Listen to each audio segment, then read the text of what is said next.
there's a great native Indian proverb which basically says that we don't inherit the earth, we're merely borrowing it from our children. We're getting to a period where there's no turning back. And the most important thing is our ability to live on this planet. The actual changes are happening so fast that we have to act right now. The person you see before you is not David Rothschild. This person is a liar. This person is an actor. This person is trying to get you to support a cause that eventually the money just goes back into his and his family's pockets.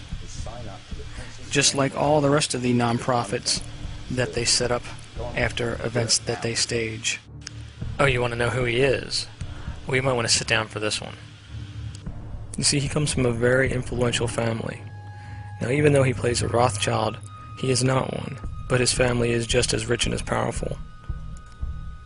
We'll take a closer look at his family tree in a moment, but first I want you to meet someone else.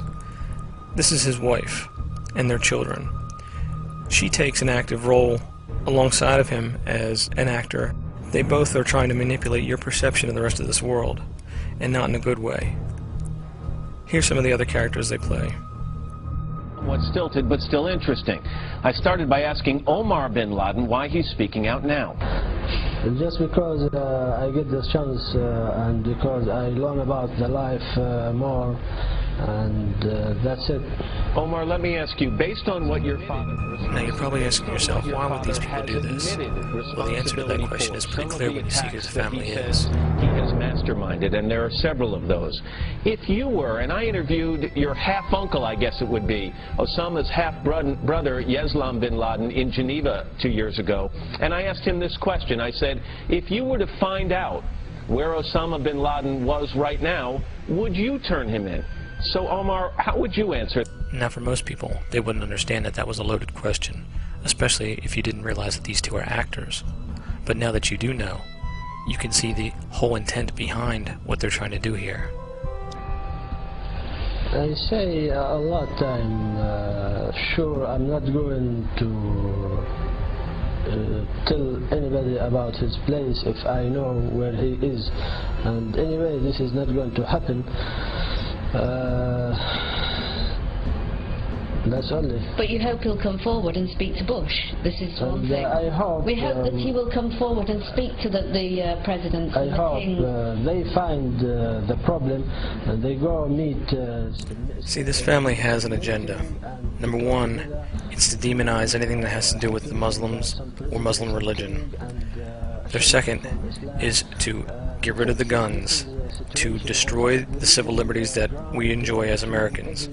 And the third is to cause civil unrest so they can bring in their World Bank, and you'll see exactly who is behind it. All you have to do is look at who runs the World Bank, and you'll know why.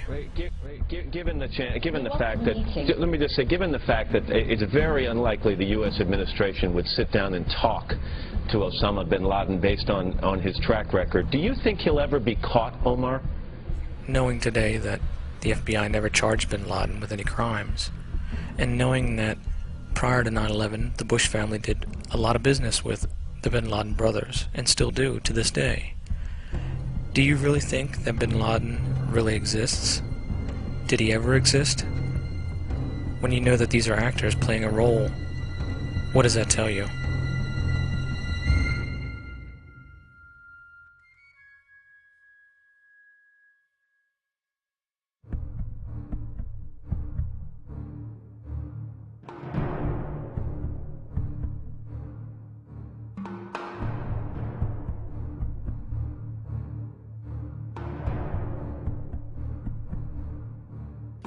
Wait before you answer that question, because it gets even better. Remember Richard Reed, the shoe bomber? A person we were told by officials tried to ignite a shoe filled with explosives while on an airplane.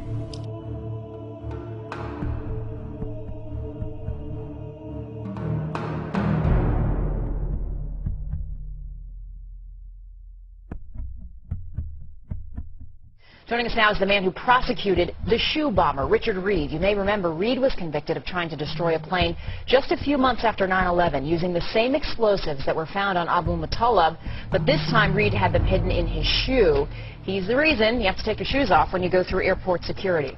They mentioned the underwear bomber, so while we're exposing actors, let's expose that one. Mr. Tyner didn't want to use one of the new body scanner machines. There are now about 385 of them in nearly 70 airports nationwide. They were put in place after the accused underwear bomber tried to blow up the plane in Detroit last Christmas. Keep in mind the alleged attack took place on Christmas Eve 2009. We can clearly see here that the actor is still alive and well, almost a year later. I want you to remember the Independent Film Association of Southern Arizona, because Arizona plays a big key in this. Murdoch was busy overseeing the Fox network's campaign to re-elect George W. Bush and promoting the war in Iraq, as American viewers...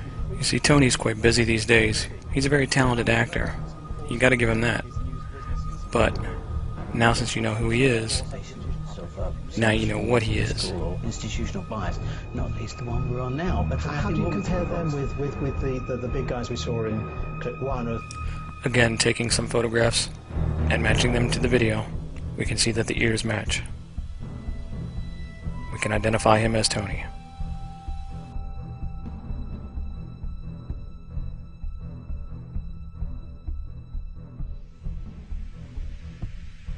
We received these audio tapes that were obtained 3 months before September 11, 2001, from a different field office, Iranian informant who's been on FBI's payroll for 10 years, since about 1991-1992, in April 2000.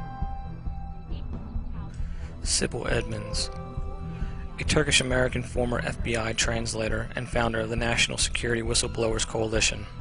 She gained public attention following her firing from her position as a language specialist at the FBI Washington field office in March 2002. She accused colleagues of covering up illicit activities involving foreign nations, alleging serious acts of security breaches, cover-ups, and international blocking of intelligence. Because of her acts, she's been awarded fame as a whistleblower.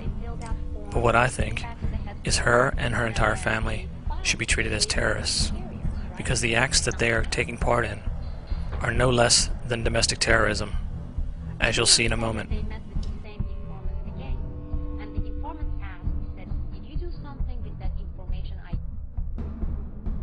If you notice when the police do a mugshot, they always have the person turned to the side.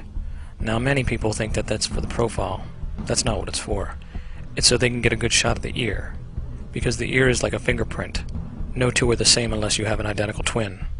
So that's why we use the ear as a reference point here. Matches.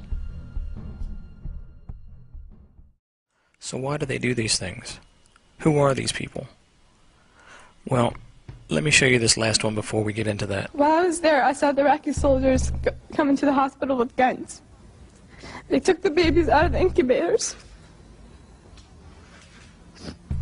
Took the incubators and left the children to die on the cold floor.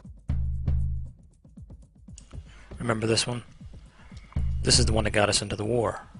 The fake campaign, admittedly fake. She's not the daughter of a sheik. She's the daughter of one of the individuals in this family. This person is 27 years old now. She's a graduate of a film school, and you'd know her very well. We'll get into that in a moment. You might be wondering, where did I find these photographs? How did I get them? Well, I got them from them. See, while searching for photographs for another project, I stumbled across a Picasso web album of one of the individuals in this family. That account led me to the other accounts. They were marked for public view, so there was no problem accessing the photographs. So this is Tony, Anna, and their daughters, as we mentioned before. Their last name is Greenberg. Tony's father is Michael Greenberg. You may recognize him as Dallas Green, Christina Taylor Green's grandfather from the Giffords event. Don't worry, we'll get into her in a moment. But you can see here that the ears do match, so the photographs we know are authentic. Now, what they don't tell you in the media is the fact that Michael Greenberg's father is somebody that you should know. He's none other than Maurice Greenberg. Now, they try to tell you on the web that he's 86 years old, That's not true. He's 96 years old. These are the pictures from his 96th birthday party last year. He has 4 children. This is a son.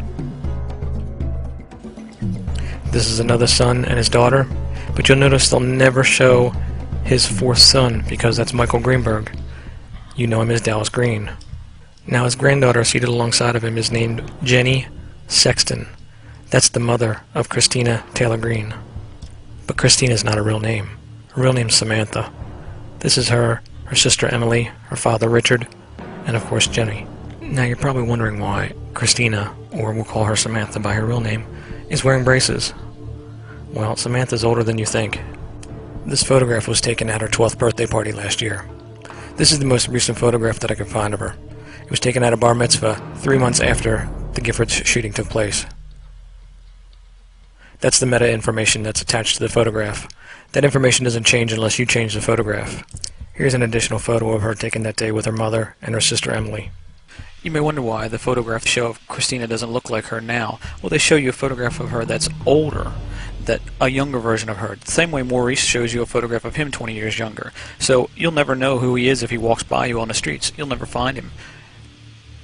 Same way with Christina. If a person that was missing, if they want to pull a scam on you, they show a photograph of them that's much older. So you're looking for a younger person that doesn't exist in modern day. The only downfall of doing something like this is you're limited to the amount of pictures you have of that person when they were younger. So if someone like me pokes holes in your lies, you have to hire an actor to fill in the gaps. And if you're wondering who played the little boy Dallas, well, it was her cousin. Now Michael Greenberg's daughters have married into some big fleas. Since we already know Jennifer, we'll start off with this other daughter. I don't really know her name, I can't figure it out, but she's a Bloomberg. She married Kenny Bloomberg. You might recognize her from the Pima books also, on the same page as the other ones. She plays multiple roles. Same page as well. And also you might know her from the Holly Bobo event. Now Kenny, her husband, Kenny Bloomberg, they spell it B-L-U-M instead of B-L-O-O-M, but it's the same. You may recognize him from the Casey Anthony trial, and from the Pima books. He's the tattoo parlor owner, Michael Knight. This next daughter, Liz, married into the Harmon family. Here she is with her husband and 2 daughters and 1 son. Now I might be slightly off on this one because it's hard to identify these people with no names and just going by descriptions in some of the photographs. This is Julie, I believe, Michael's first wife. This is Toby sitting alongside of her, one of his daughters. Now you might recognize Julie. Julie also played one of the victims in the Giffords event, Dorothy Morris. And Toby's no stranger to the acting game. As you see Toby sitting here with her husband Richard Katz. She also appears in the Pima books that we've been talking about. Now let's go back to Richard. Richard also plays a Giffords character. He plays the father of slain Gabe Zimmerman. Remember Gabe, the aide to Gifford?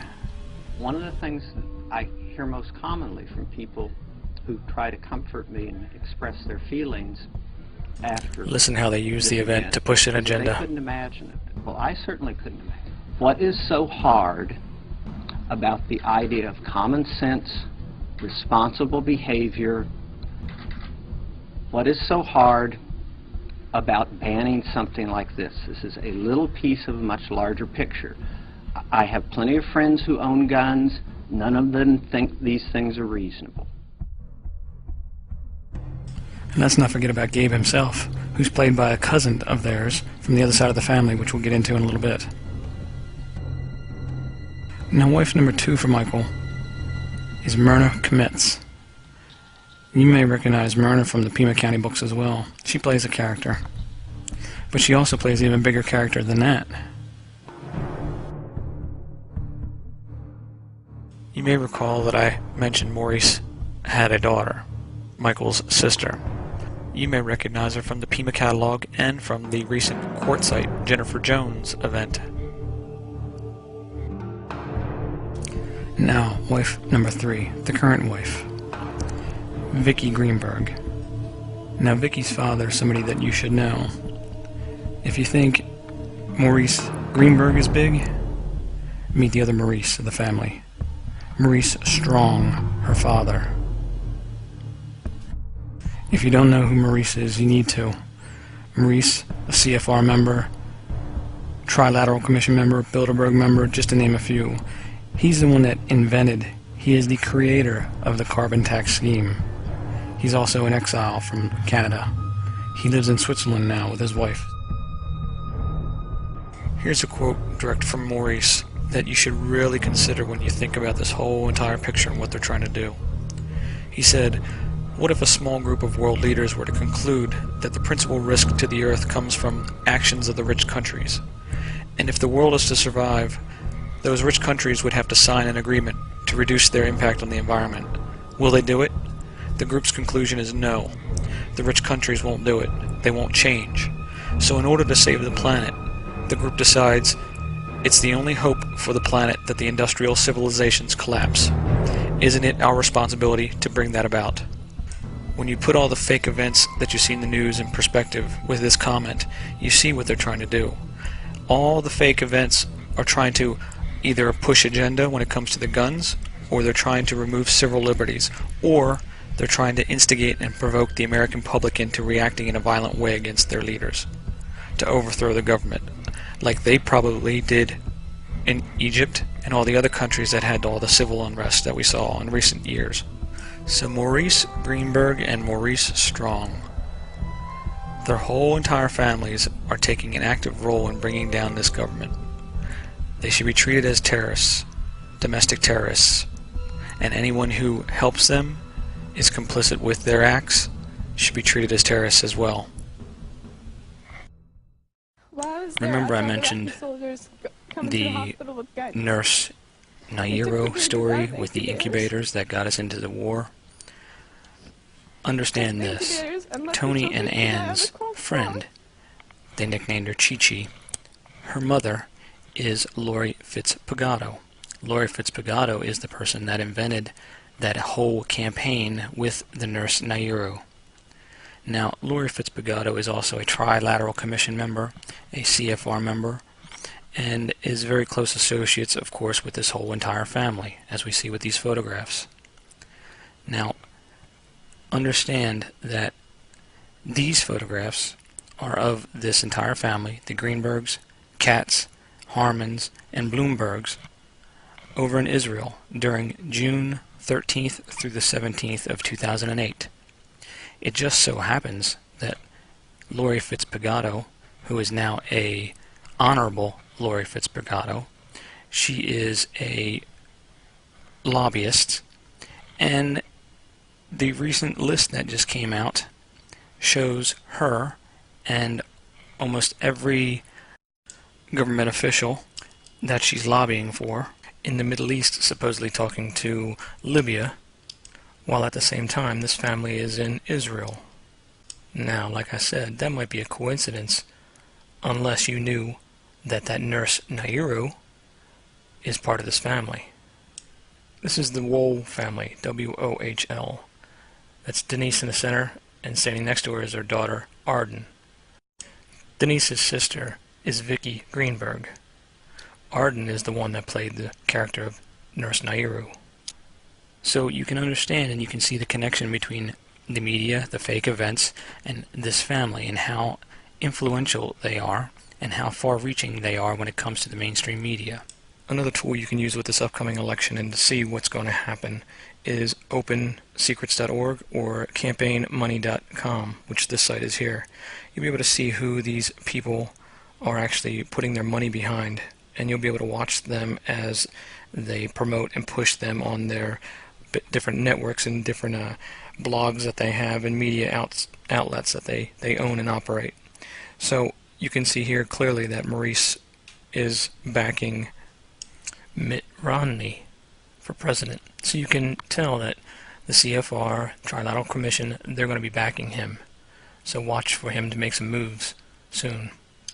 But until the elections take place, they will continue with their fake media creations in an attempt to provoke the population into acting out and causing civil unrest to bring this country to its knees. So don't let it happen. Don't fall for their gambit, and make sure that you use peaceful non-compliance as your weapon. Just keep in mind that every fake event that they are behind, it produces tension and anger from the population towards the officials that are trying to do the right thing. For those with integrity, the men and women, the law enforcement, the military that are trying to do the right thing and protect us, they have to now deal with a heightened atmosphere of hate and tension. It intentionally puts their lives at risk, and it needs to stop now. Please visit wellaware1.com so you can learn more about this topic and view other videos relating to it.